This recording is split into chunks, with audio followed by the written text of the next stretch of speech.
We are just a day away from the first debates of the 2020 presidential election. Due to the large Democratic field, the DNC is spreading 20 candidates out over 2 nights. The party used random selection to decide who debates when, so only one of the 5 highest polling candidates will be on stage for the first debate tomorrow night. That'll be Elizabeth Warren.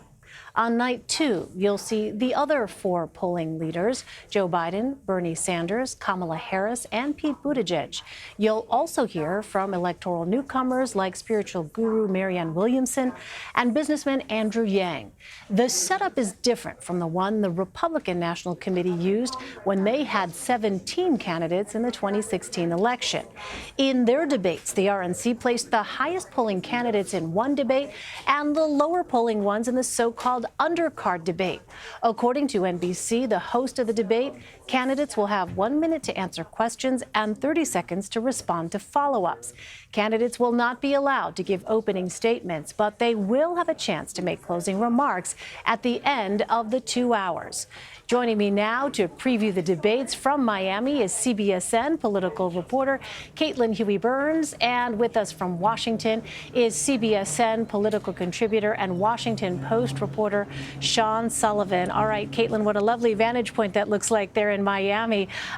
It'll be interesting to see, going from the fish fry, where things were rather polite in South Carolina, to these debates, to see if there are any sort of sharp elbows thrown. But what can you tell us, Caitlin, about how these candidates are actually preparing for the debates?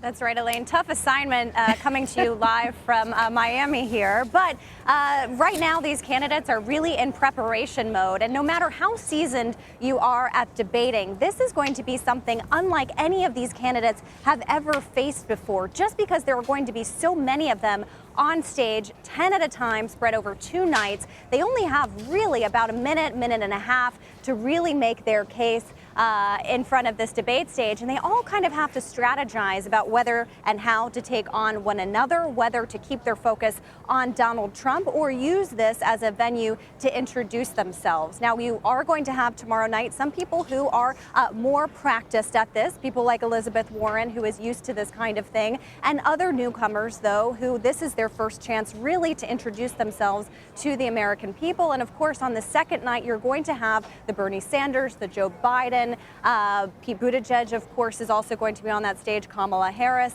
and they will be able to look at that first night, kind of gather some intel from that, practice a little bit here and there. But really, these debates, I think, are going to be the first time that a lot of voters see all of these candidates in one place and in one time. Joe Biden himself described it as a lightning round, and that's really what it's going to be. So when we're talking about the practice and the preparation these candidates are going through, it's really not anything that they've experienced before. Right. Well, Caitlin, when you talk to voters, what issues do they most want to hear these candidates discuss? Right. We've been reporting on the ground for the past several months in a lot of early states and Super Tuesday states as well. And the key issue that always comes up is the issue of health care, how to pay for it, how to get access to it. The economy is still top of mind for people, even though it looks good on paper. People feel like it's not really quite working for them, Democrats at least. Also, climate change is a huge issue in this primary, as are gun issues. You've seen some candidates make those 2 issues kind of centerpiece of their campaigns. But I will say the #1 issue that we are hearing from voters is that they want a candidate who can take on Donald Trump. And that's the lens through which they will be viewing this debate tomorrow night and the night after. They want to envision the candidates on the stage, what they would be like against Donald Trump. And that's kind of the rubric that they're using as they're assessing these candidates, which is a little bit different from past cycles. Sean, let me turn to you. I mentioned sort of sharp elbows off the top perhaps coming out. You have a piece out this week focusing on that battle for the left wing of the Democratic Party. You write that the Bernie Sanders campaign is settling for a, quote, careful if not awkward strategy in dealing with Elizabeth Warren. You say the Sanders campaign is emphasizing Sanders' unique position in the liberal movement while avoiding direct attacks on Warren and rolling out plans that overlap with her attention-grabbing ideas. So Sanders and Warren will not be on the stage together this week, but what does this tell you about their strategies as they jockey for position behind Joe Biden? Well, there's no doubt that both sides are eyeing the other pretty closely and trying to ensure that they are the candidate that can best appeal to the progressive wing of the Democratic Party. For Bernie Sanders, for Senator Sanders, this is a really new type of challenge for him. In 2016, when he ran against a candidate in Secretary Clinton whom he disagreed with fundamentally on a lot of issues, and he was happy to make that obvious to people. He was happy to take that debate out across the country. The challenge for him with Senator Warren is that on many issues, they are much more closely aligned. They are friends. They are ideological allies. They've served in the Senate together. And so the conundrum for the Sanders campaign is, how do you campaign against somebody like that? It's very, very different than campaigning against Vice President Biden, very, very different than campaigning against Hillary Clinton. And what we've seen so far from Senator Sanders is indeed this careful approach. He is not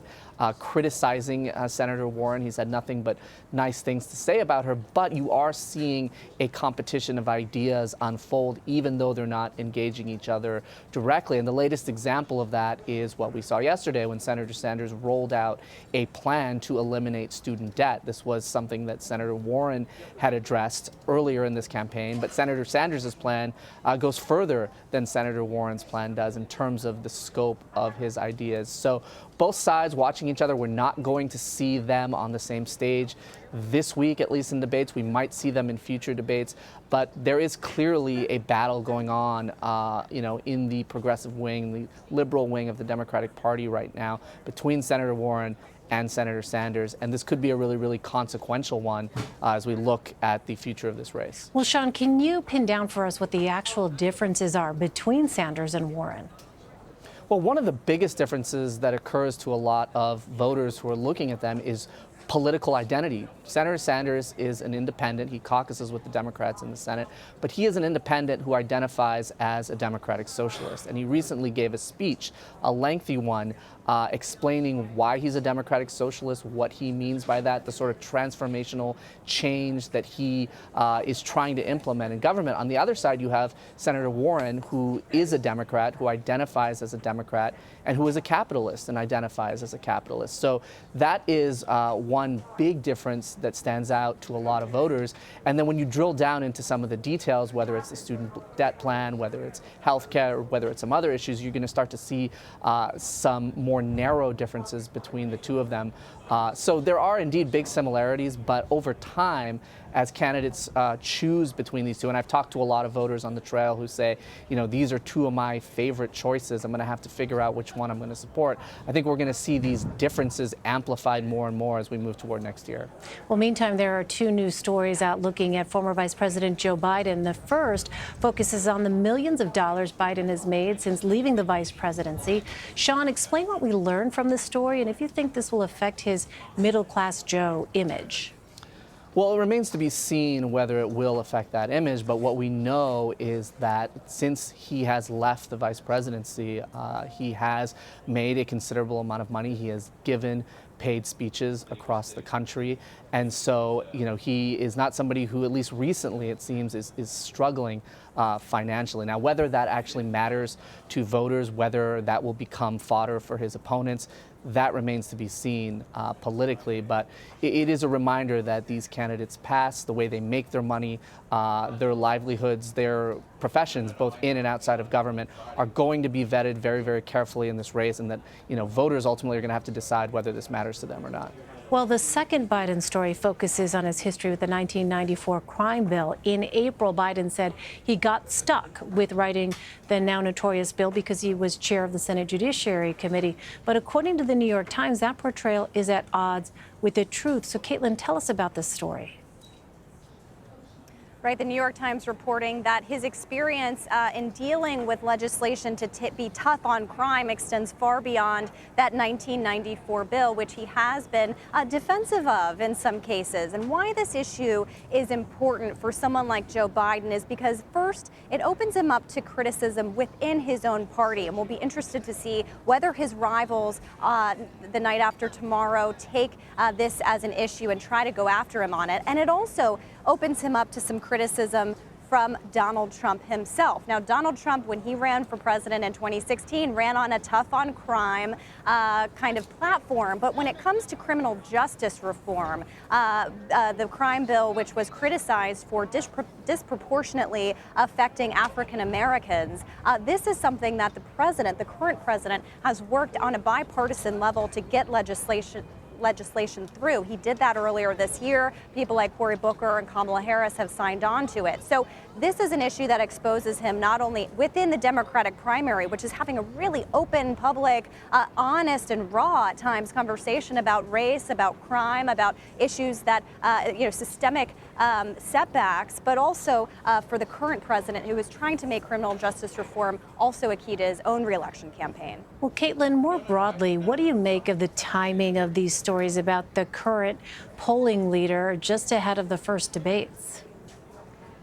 Well, that's right. Joe Biden is leading in all of these polls at the national scale and also in these early states. And in many ways, he has proved to have somewhat of a Teflon nature to him. While his support is still kind of soft, you and I have talked to, and Sean has too, a lot of voters who like the former vice president but are open to other candidates. We haven't seen a lot of these controversies really take a hit yet on his campaign. And so this will be an interesting, I think the debates will provide potentially an interesting inflection point, or maybe even a pivot point as to how his rivals take him on if they decide to do so. It also, of course, comes against the backdrop of him just being in South Carolina and those headlines as he went to South Carolina, criticism from current rivals and others in the party for how he talked about working with known segregationists. Now, people we talked to in South Carolina didn't really have an issue with it, but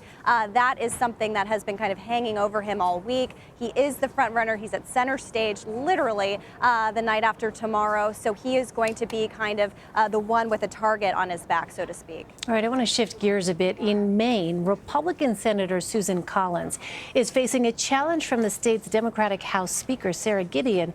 Gideon first teased the run after Collins voted to confirm Brett Kavanaugh, despite allegations of sexual misconduct in the 1980s and concerns about his views on abortion. Sean, Republicans currently hold a 3-seat majority in the Senate. Walk us through the different routes the Democrats could take in order to win back the Senate.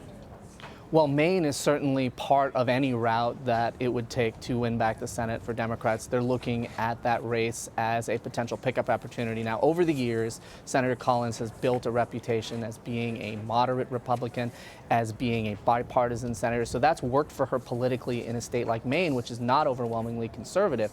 But the question now is whether her vote for Kavanaugh, and it appears that the Democrats are going to make this campaign in many ways about that, is enough to unseat her. So a very, very interesting race in Maine. And then you look at a few other states that are more battleground states where Republicans are defending seats, which could be difficult. A state like Colorado, where you have Senator Cory Gardner running in a state that Democrats have done well in recent years. The question there for him is, are voters going to view him as an ally of President Trump, or are they going to view him as an independent voice? Democrats want to tie him to Trump, and if they are effective enough in doing that, it could be enough to win there. Then you look at a state like Arizona, where you have Martha McSally, who's the Republican there. She was appointed to the Senate. She did not win her race last year, so she is a newcomer to the Senate. Can she defend that seat?